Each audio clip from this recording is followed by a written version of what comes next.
Sesión. Sí, buenas tardes, Miguel Vadillo, buenas tardes a Urbano Barrera y también a Sosimo Camacho, por supuesto, buenas tardes a la audiencia y también a nuestros compañeros en la producción. Pues ha comparecido ya Linda Cristina Pereira Galvez. Al inicio de su comparecencia se le veía un poco nerviosa, de hecho le pidieron que deletreara su nombre completo y en su último apellido, en vez de decir V, dijo W. Entonces quedó registrado en este interrogatorio como Galwes. Al respecto, bueno, decir que en esta comparecencia, pues se le preguntaron varias cosas, entre ellas si conocía a Genaro García Luna. Ella dijo que sí, que estuvo casada con él, que está casada con él desde hace 30 años. Ella tiene 52 años de edad, Genaro García Luna tiene 54 años. También indicó que tienen dos hijos, su hijo mayor es de 26 años y su hija menor de 24. Y se le preguntó por parte de la defensa si ella tenía hermanos y si era cercana a sus hermanos. Ella dijo que sí tenía hermanos y que además era cercana a ellos. Le preguntaron también si Genaro García Luna tenía hermanos, si era cercanos a ellos y dijo que sí, que también era cercanos a ellos. Le preguntaron por la profesión de los hermanos de Genaro García Luna, dijo algunos son ingenieros, otro es abogado y también hay una periodista sin determinar cuáles eran sus nombres. Todo esto tuvo sentido un poco más adelante porque toda la defensa de Genaro García Luna y sobre todo del tema de sus propiedades se basó en el hecho de que supuestamente con sus hermanos de ambas personas se construyó el gran patrimonio multimillonario. Yo destacaría aquí, Miguel Sósimo y Urbano, tres cosas. Bueno, primero decir que la justificación, y esta sería la cabeza periodística de la nota, sería consisten, Fobiste y Seguro de AFI justifica patrimonio la esposa de García Luna, por supuesto un patrimonio multimillonario. ¿Y eso por qué lo digo? Porque básicamente intentó decir que con bonos, con dinero que salió de estas instituciones, se compró y se construyó el patrimonio. Ha revelado Cristina Pereira, como se le conoce, que ella laboró en el Centro de Investigación y Seguridad Nacional durante 3 o 4 años. La verdad es que no quedó claro porque en el interrogatorio de la defensa, ella mencionó 4 años, pero después, no, perdón, con ambos abogados mencionó que son 3 años que trabajó en el CISEN y dijo que cuando salió del CISEN, le entregaron un bono con el cual se compró el primer departamento. Pues de qué estamos hablando en esta primera aseveración, me parecía que daba para mucho por parte de la fiscalía y la fiscalía quedó debiendo en el contrainterrogatorio, no cuestionó esta parte, no cuestionó de cuánto era el bono, no cuestionó ni siquiera el costo del departamento, del primer departamento y cómo es posible que le hubiera alcanzado con un bono que le dieron por solo 3 años de servicio. Ella indicó que durante su estancia en el CISEN, esta estancia muy corta, conoció a Genaro García Luna y que dentro del CISEN, pues es como empezaron a ser pareja. También dijo que esto fue hacia 1989. Ella tenía 19 años de edad cuando ingresa al Centro de Investigación y Seguridad Nacional y que poco después ella renuncia y Genaro García Luna permanece en el Centro de Investigación y Seguridad Nacional. Es decir, tiene exactamente la misma formación que Genaro García Luna. Un poco más adelante, ya en el contrainterrogatorio, le pregunta a la fiscal si acaso no en el CISEN también estaba al mismo tiempo Luis Cárdenas Palomino formándose como espía del gobierno. Obviamente no dijo esto del espía del gobierno, yo le estoy echando de mi cosecha, pero sí dijo que ahí se había formado Luis Cárdenas Palomino y que si a él también había coincidido con él y ella dice, no lo recuerdo. Y la fiscalía no hace más, o sea, no profundiza. A mí me pareció realmente un poco hasta de alguna manera, pues increíble que la fiscalía no estuviera preparada ni a la Preparada, altura, claro. no cuestionó ni siquiera qué es el Centro de Investigación y Seguridad Nacional, no sabía que era un órgano de espionaje que le hizo mucho daño a este país. A esas alturas de ignorancia nos hemos encontrado tanto con los abogados defensores como con la propia fiscalía. Pues esta primera revelación indica, es Cristina Pereira, que la relación con Genaro García Luna en estos momentos, los que se encontraban en el CISEN, progresó y luego le preguntaron si había comprado un apartamento, ambos habían comprado un departamento y dijo que sí, que esto ocurrió en 1994. Se le veía nerviosa al inicio, no solo por esta equivocación de la W en su apellido, sino también porque dijo en la colonia Xochimilco, o tal vez es mi propia ignorancia, que yo no sé si es una alcaldía o de verdad también existe una colonia que se llame Xochimilco. Dijo que esta compra fue financiada, no fue un pago de una vez y que para esto utilizó parte de los recursos que obtuvo como cheque al final de sus 3 años de laborar en el CISEN. Ese departamento dijo que lo compró en 1994 y pues fue un poco después, dijo que ella salió del CISEN. Le preguntaron si había tenido algún tipo de beneficio de la salida de este organismo. Ella dijo que sí, que obtuvo un cheque por los años trabajados. Pues, ¿qué clase de institución era esa que por 3 años trabajados te podían dar un cheque pues jugoso, tan jugoso como para que te alcanzara para juntar y comprar un apartamento? Dijo que después de irse del CISEN, pues lo que hizo fue rentar un pequeño local donde puso una tienda de artículos de oficina y prácticamente así se siguió el interrogatorio, a mi parecer, desde mi punto de vista, con pues afirmaciones falsas, porque no, digamos que no se sostienen en la lógica si uno revisa de qué se trata todo esto, de cómo se forman los patrimonios. Habla siempre de sus compras inmobiliarias que le costaban entre 200,000 y 450,000 pesos, los terrenos, los apartamentos, eh, siempre habla de terrenos y ellos los vendían en millones. ¿Cómo es posible? O sea, ni un agente inmobiliario resulta tan exitoso como Genaro García Luna y su esposa Cristina Pereira. Además de digamos, esta primera declaración, hay otras que me han llamado la atención, como por ejemplo el tema de los automóviles. También le cuestionaron qué pasa con los automóviles. Bueno, ahora resulta que Genaro García Luna pues compraba autos viejos, no autos de lujo de colección, sino autos viejos que él convertía en autos de colección. Es decir, venía a Estados Unidos, adquiría un auto viejo y él, junto con uno de sus hermanos, lo transformaban hasta convertirlo en un vehículo de lujo.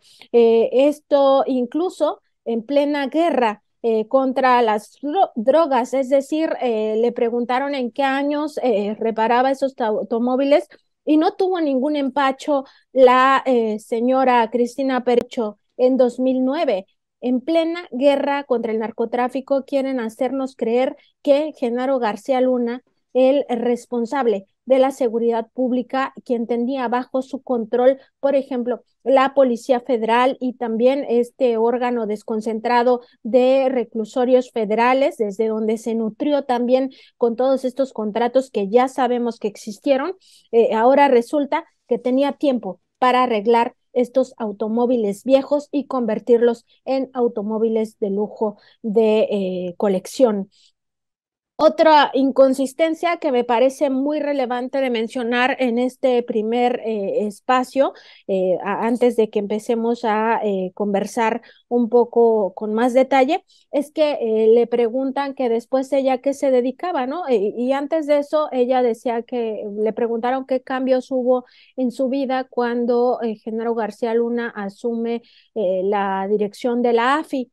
Ella dice que hay un cambio importante, porque a partir de entonces empiezan en 2001 es cuando se convierte Genaro García Luna en director de la AFI y ella dice, cambió bastante nuestra vida. Nosotros teníamos que tener escolta y camionetas blindadas. En esa época usted usaba auto personal, le preguntó la defensa y ella dice no, porque no podía salir en cualquier coche, tenía que ser un coche blindado. También le preguntan si acaso tenía casas de seguridad y cuántas personas los custodiaban. Ella dice que sí, que tenía casas de seguridad y los escoltaban alrededor de 20 personas. Ella dice también que esto aumentó todavía más cuando Genaro García Luna asume la Secretaría de Seguridad Pública en 2006, en diciembre de 2006, pues que tuvo todavía un reforzamiento mayor de la seguridad pública. Justifica algunas ventas de casas porque los vecinos se inconformaban por tanta seguridad que había y sin embargo, respecto de la Casa Blanca, donde tiene una piscina gigante, donde estaba también el acuario, esta señora nos quiso hacer creer que esa piscina la ocupaba para rentarla, para hacer fiestas infantiles, la renta del jardín para fiestas infantiles que ella misma organizaba. Una contradicción a todas luces, abierta, franca, que la fiscalía no cuestionó. ¿Cómo es posible que esté diciendo que en 2001 tenía una custodia de alrededor de 20 personas, que no tenía auto personal para trasladarse porque tenía que ser camioneta blindada por el nivel jerárquico que ya ocupaba su marido, que en 2006 esto se reforzó y que en 2008 rentaba su casa para hacer fiestas de jardín? La verdad es que a mí me ha dejado un mal sabor de boca la fiscalía. Me parece que estos puntos, además de otros que vamos a ir comentando, eran muy endebles y que se podía haber cuestionado de una forma que evidenciara que la señora estaba abiertamente mintiendo a pesar de estar bajo juramento. Es absolutamente inconcebible que ella también diga que tuvo dos negocios de cafetería entre 2000, eso fue entre 2006, me parece, y 2008, cuando los empieza a reportar, y que ella directamente atendía esa cafetería, que además se llama Restaurante Los Cedros. Imposible, imposible pensar que una persona con este nivel de seguridad primero estuviera atendiendo una cafetería, un restaurante y después que estuviera rentando su jardín, el jardín de su casa, para que entraran personas extrañas a disfrutar de una fiesta infantil. Me parece que ha sido de lo más grave para la fiscalía, un error garrafal no haberse dado cuenta de estas inconsistencias. Sí, muy bien, Nancy Flores, tienes toda la razón. Esto simplemente cuando explicas con precisión cómo era posible de que en 2001 y años posteriores dijera que traía un equipo de seguridad impresionante y a los pocos años entonces ya había abierto su casa, alquilaba el jardín, ella misma atendía lo que ella llama cafetería, era un restaurante lujoso que tenían en Cuernavaca, Nancy Flores. Eso, sí, pero bueno, no hay una preparación de la fiscalía pues no conocía esos datos, entonces lo dejó pasar. Esto no significa, Nancy Flores, que vaya a ser declarado inocente García Luna. Me parece que hay demasiada información, demasiada evidencia de su complicidad tan abierta que muchos crímenes que en el juicio que se lleva a cabo. Y por ejemplo, en esto que hablabas de la famosa Casa Blanca que tenía García Luna y su esposa, y que bueno, habría que explicar cómo la adquirieron, cómo la compraron. Pero bueno, en esto uno de los ex policías o no, creo que uno de los agentes explicó que cuando conoció la casa no daba crédito. Dijo, ¿cómo es posible que tengan una alberca de tal tamaño? El acuario, que era también algo monumental, que nunca había visto un acuario en una casa privada de tal tamaño, de tal envergadura. Es decir, no hay forma de justificar tal nivel de riqueza de personas que eran servidores públicos, porque esto es lo que está diciendo, y más allá de que, como tú bien señalas, eran unos excelentes negociadores, eran agentes inmobiliarios de primera línea, porque rebasaban a cualquiera en la compra de propiedades, compraban barato y vendían extremadamente caro para poder acumular tal nivel de fortuna. Yo les preguntaba aquí o comentábamos aquí con Sósimo y con Urbano si era posible que con estos datos que estaba dando esta mujer, pudiera el jurado convencerse de lo contrario. No sé, tú que estuviste ahí presente en el juicio, que podías tener o podías ver al jurado, ver a la defensa, a los fiscales y a los propios colegas periodistas que estaban cubriendo, ¿cuál es el ánimo que sentiste en la sala de audiencias donde se lleva el juicio contra García Luna allá en Brooklyn, en la corte de Brooklyn, Nueva York, Nancy Flores? Al principio, aunque Cristina Pereira estaba nerviosa, pues digamos fue llevando poco a poco el interrogatorio de la defensa y cuando ya vino el contrainterrogatorio de la fiscalía, pues al finalizar sí se les veía contentos. La verdad es que se veían muy satisfechos. Yo creo que ellos habían ensayado un contrainterrogatorio mucho más agresivo, que ella hubiera quedado mucho más acorralada porque se les veía muy contentos. La propia hija, ni bien llega la mamá al asiento, o sea, no se contuvo. Y lo sé porque literal estaba yo atrás y ellas en la siguiente banca, no se contuvo y le dijo, estuviste muy bien, todo esto en secreto, ¿no? En Sin decir corto, las palabras, sí, muy, muy en corto, pero le dice, estuviste muy bien, se voltea a verla, casi la quiere abrazar, se le veía a los propios abogados defensores una sonrisa impresionante y a los abogados de la fiscalía con un rostro tan desencajado que nos dio la idea a los que estábamos ahí, como que sentimos un ambiente como de de ya derrota. creen, sí, ya creen que hay un triunfo de parte de Genaro García Luna. En efecto, hubo una pausa en el contrainterrogatorio y se ve que a los fiscales no les permitieron muchísimas preguntas. Yo creo que el juez tuvo algo que ver, el juez Brian Cogan, en el sentido de que no permitió, y esto a raíz de un cuestionamiento que le hace la fiscal. La fiscal dice en un momento, usted nos acaba de indicar que en 2006, cuando su esposo eh, tiene este nuevo cargo, se le ponen más escoltas y además nos acaba de decir que en 2000, o en 2008, 2009, se cambian de casa por el acoso de la prensa, porque eso es algo que dijo Cristina Pereira, que por el acoso de la prensa, porque iban a tomarle fotos a las casas, a los hijos, a ella, ya la verdad que no soportaban y por eso compraron esta otra casa súper lujosa de la piscina esta tan gigante y el acuario.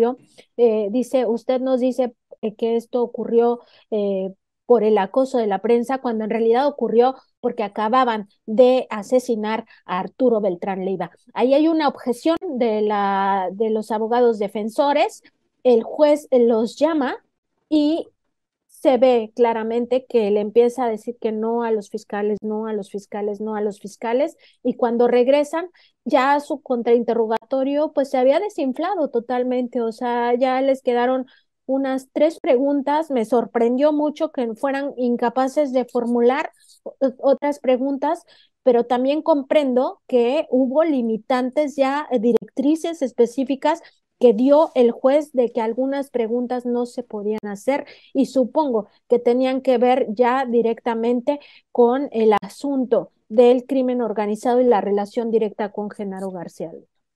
Sí, sí, Nancy Flores, Sósimo Camacho, aquí vemos en esto que está explicándonos Nancy Flores que hubo una falta de preparación de los fiscales, pero también el juez Kogan, pues cuando empiezan a hablar del crimen de otra persona que no estaba planteado en este juicio, el juez Kogan lo que hace es verdaderamente decir, ustedes no pueden hacer este tipo de preguntas. Y esto los jueces en los tribunales estadounidenses sucede muy a menudo cuando hay una protesta de alguna de las partes, una moción que se solicita porque no están de acuerdo en las preguntas o desvía la atención del caso que se está juzgando, el juez tiene que encauzar el caso hacia lo que interesa. Y entonces en este caso, cuando les dice a los fiscales, no pueden ustedes preguntar, estos se sintieron desarmados para poder seguir argumentando. Y es que se ve claramente que, por lo que estás comentando, Nancy Flores, faltó una preparación de parte de los fiscales de qué es lo que pasaba en México en realidad.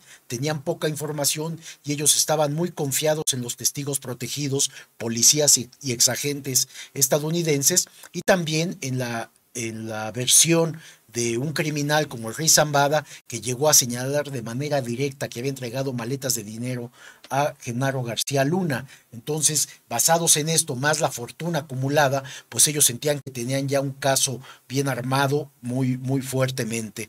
Sin embargo, aún con interrogatorio favorable que mostraron tanto la defensa como la propia familia de García Luna, la hija de García Luna, y felices con la madre que logró salir adelante y avante en esta versión justificativa de la enorme fortuna acumulada de García Luna. Me parece que también hay demasiadas evidencias como para que el jurado Sósimo Camacho declare culpable a Genaro García Luna. Yo sigo sin cambiar mi expectativa, y no es tanto por deseo, sino por un análisis de lo que está sucediendo en ese juicio, Nancy Flores. Sí, sin duda hay demasiados elementos. Sin embargo, sí quedó la percepción hacia el final de este día que introduce la duda, o sea, que la sonrisa tanto de la familia como de los abogados defensores es porque dejan la duda en los jurados. Y esta es la parte sensible, la parte fina de si acaso los jurados tendrán la información para comprender lo que nosotros desde nuestra propia experiencia como mexicanos agraviados por la guerra de Felipe Calderón, comprendemos de una manera hasta no solo cercana, sino yo diría hasta de una forma eh, como una herida que tenemos. Si los propios fiscales que tenían que prepararse no hicieron suya esta tragedia humanitaria que nos ocurrió en nuestro país, me parece que es difícil que los jurados puedan comprender lo que pasó en México sin esos elementos o sin esas preguntas que no se hicieron a la esposa de Genaro García Luna, Cristina Pereira. Siento que por eso ellos tenían una sonrisa y por eso también la fiscalía tenía el rostro desencajado, porque si pudiera esto generar duda en algunos, con que uno solo no acepte que es culpable, ya no se puede emitir un veredicto de culpabilidad. Habría otros caminos, incluso un nuevo juicio, una reposición del juicio, pero bueno, en este caso que ya se hizo un esfuerzo gubernamental por parte de Estados Unidos para llevar a cabo este juicio, pues ya no tendría el resultado que está esperando el gobierno a través de la fiscalía. Eso es lo que yo observo de esta situación, sobre todo por qué o cómo se explica que a pesar de todo lo que ya has mencionado, Miguel, de que pues sí existían los testigos protegidos, que muchos de ellos tuvieron coincidencia, que todos declararon que no se pusieron de acuerdo, que tenía años en que no se veían, algunos de hecho solamente se vieron en confrontaciones, como fue el caso del Grande con el Rey Zambada, pues en ese sentido pareciera que sí desestabiliza la solidez del caso que estaban presentando los fiscales. Socio. Pues sí, Nancy Flores, buenas tardes. En el análisis de lo que nos estás presentando, yo tengo una posición muy cercana a la de Miguel. Pienso que en realidad un posible éxito, entre comillas, de un testimonio no viene a tumbar un entramado mucho más sólido de varios testimonios por un lado y por otro tal vez precisamente esta efervescencia, este gusto con que celebraron esta participación, bueno, pues sea precisamente porque por primera vez pudieron ver algún tipo de testimonio de descargo de su familiar, de Genaro García Luna, y las propias muestras de éxito exacerbado que ellos pudieran haber tenido, y estas risas pues son producto de su amor filial que tienen, son producto más bien de la solidaridad que entre ellos se tienen, y no algo que realmente pudiera, desde mi punto de vista, pues ya influir como para tirar todo a las demás, el demás cúmulo de evidencia. Y también pensar que sí, probablemente estuvo mal preparada la fiscalía en el sentido de que, pues sí, ellos no asumen lo que tú ya comentabas, Nancy Flores, esta tragedia que vivimos en el sexenio de Felipe Calderón. Incluso hay que recordar que el propio gobierno estadounidense pues tiene responsabilidad y fue partícipe de todo este asunto. Ellos en realidad lo que quieren es recuperar el dinero, y ellos en realidad no asumen como nosotros, no ven como nosotros precisamente el juicio a Genaro García Luna, y pienso que en ese sentido pues ellos pueden tener claridad, incluso ya el jurado ha de tener alguna opinión. Pienso que se mantiene el asunto de la culpabilidad, más allá de que un único testimonio de descargo haya salido más o menos como ellos podrían considerar que saliera, aunque lo hayan festejado mucho, y que también habría que considerar si la propia fiscalía, además de los propios errores o carencias que tuvo, pues también considero ya no abundar sobre un asunto que la verdad a mí me parece muy, muy poco creíble, esto que has estado señalando, Nancy Flores, de cómo es posible que casi con bonos que tuvieron como servidores públicos, con préstamos, fueron creciendo poco a poco, comprando autos viejos para arreglarlos y entonces que tuvieran mayor valor, ese tipo de situaciones que más bien parecen emprendedurismo pues muy, muy barato. En este momento incluso me gustaría leer un comentario de Rodia. Dice: ¿En qué sitio compras un Lamborghini chatarra? Digo, por si me compro uno, ¿no? Es que en realidad pienso que con todo y esto que has comentado, Nancy Flores, sobre el triunfalismo que mostraron, pues siento que no es muy sólido desde mi punto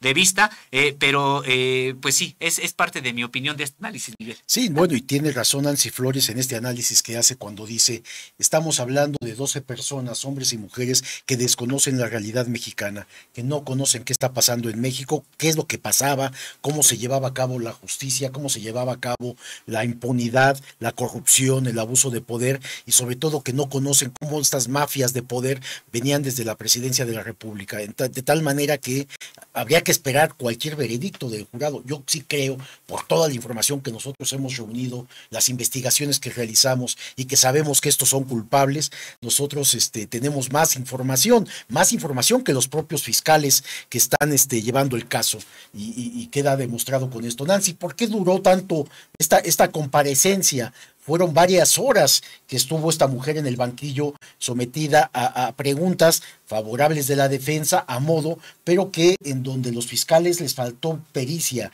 ¿Cuánto tiempo llevó la defensa y cuánto tiempo llevó la fiscalía en preguntar? En realidad no es una de las comparecencias más largas, fue corta. Lo que pasa es que al finalizar ya este interrogatorio a Cristina Pereira, se quedó el juez, los abogados defensores y la fiscalía, y por supuesto también nosotros, discutiendo pormenores de qué va a pasar con el juicio, porque ya se ha perfilado para que termine entre el jueves y el viernes.